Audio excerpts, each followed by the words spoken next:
Hi there, I'm Mr. Mancuso, your Theological Librarian here at Rockbridge Seminary. This is the second of 4 videos that I'm doing on how to write a research paper. In this one, I'm going to be talking to you about what goes into that research paper. In the first one, I talked about why you have to do it. Now I'm going to be answering the question, what goes into a research paper? In the classes that I've taught on how to write a research paper, one of the things that I've stressed is that you look at each part separately and then you look at the whole paper together as a whole. The first thing that you're going to see when you do a research paper is doing the title page. The instructions for how to do that are probably specific to your class, to your professor. He or she will tell you how to put their name on it, the title of your research paper, the date that it's due, and so forth. Those specifics are there. So let's move past the title page and talk about what goes in behind it. The first thing that you would have is a table of contents. And again, there are specific ways of doing that. You would set up a margin. You're going to use a Roman numeral system to set it up as an outlined hierarchy. You'll have major topical headings and subheadings, page numbers, and so forth. Sometimes it's better to just set that up as sort of a dummy page with some guesses on it as to what your outline is going to be. That'll help you to organize your thoughts, but remember that your table of contents, as viewed as an outline, may be the very last thing that you do. When you have totally finished the paper, you'll go back, you'll type in the exact page numbers, you may want to change the names of some of the subheadings and so forth at that point, and it'll be a reflection then of what your paper turned out to actually be. As you're planning your paper, you can use the table of contents as an outline of where you think you're going with it. But be flexible. Remember, if it's all typed electronically, it's not set in stone. You can change it all you want. The thing that comes right after that is the introduction on the first page. If you think about the introduction as a way of taking your reader out of the wild blue yonder down to what your topic is going to be, I think you'll understand it better. You can do your introduction one of several different ways. You can just have straight text. You can tell them the who, the what, the where, the when, the why of your topic.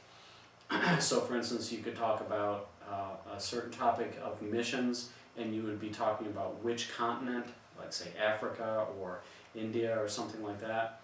You could be talking about when it takes place. Is it nowadays? Is it 20 years ago or whatever? And who is involved? Is it a missions agency, or you're talking about reaching the lost? Whatever it is in your topic, you want to narrow those things down for your reader in that introduction. As I said, you can just do that textually, or you could tell a story, a very, very brief story, what we call an anecdote, not an antidote, an anecdote. Just a quick little story, a few sentences, maybe a paragraph or two, that illustrates what your paper is going to be all about. That's a very interesting way to start it. It engages the reader, makes a person want to read the rest of it, but it can be tricky. You need to do it the right way. You could also quote a statistic. For instance, you could say something like, 80% of the people that are sitting in our churches today in the pews are just sitting in the pews. They're not engaged in Christian service. And then somebody knows what your paper is going to be about. It may be about ways that your church can use to motivate people to put their faith in Christ into action. You could also start out with a question. You could say, did you know that most people in church don't think that they really need to serve the Lord every day of their lives? You could start out with a question like, did you know that half of Christian marriages end in divorce? Something like that. Again, questions, statistics, little stories, or just text. What you want to do in that introduction is lead the reader into what your paper is going to be about. The next thing that you're going to need to do is called a thesis statement. Now, the thesis statement is the most important sentence in your entire paper. It's what the whole thing hinges on. It's what the paper is about. It's your assertion of what you believe to be true. And by believe, I don't mean that you just have a notion or you have the faith that something's true.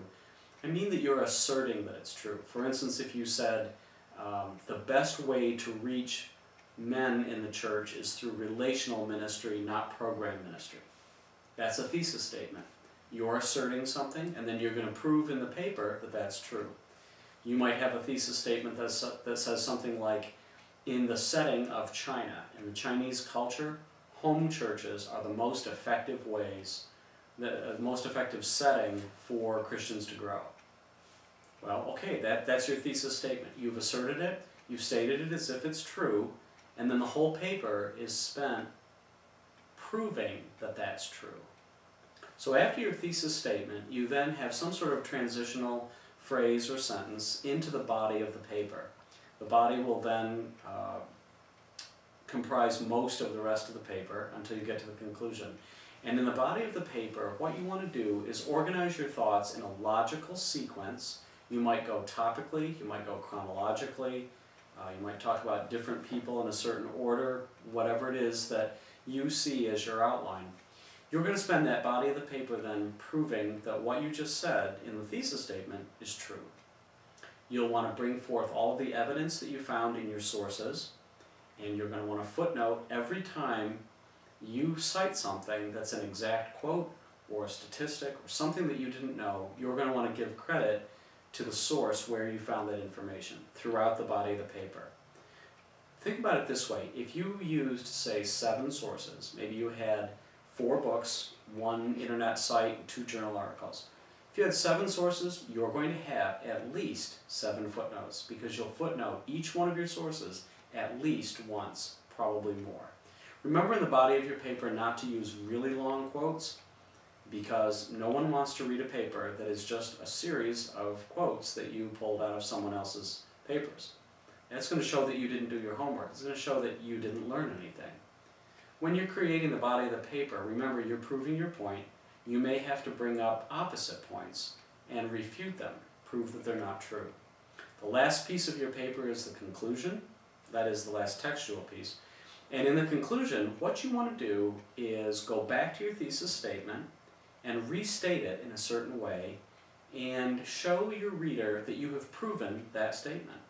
What you want to do is, after the reader reads that conclusion, he or she should say to themselves, why yes, that's absolutely right.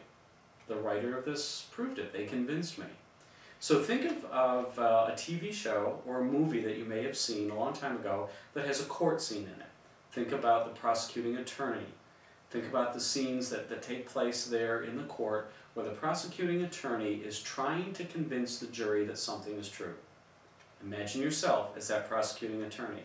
That's your job in this paper, is to prove to your readers that what you think is true is true. The prosecuting attorney will always start out with an introduction, telling the jury why he's there, what he's doing, what crime he's talking about, and then he'll give a whole body of evidence, and then he gives a concluding statement where he wraps it up and says, therefore, so-and-so is guilty of such and such a crime. Picture yourself doing that, and you'll be a long ways towards writing your paper, thinking it out, coming up with a great conclusion. Again, I'm Jim Mancuso for Rockbridge Seminary. Thanks for listening. Tune in to video number 3 next.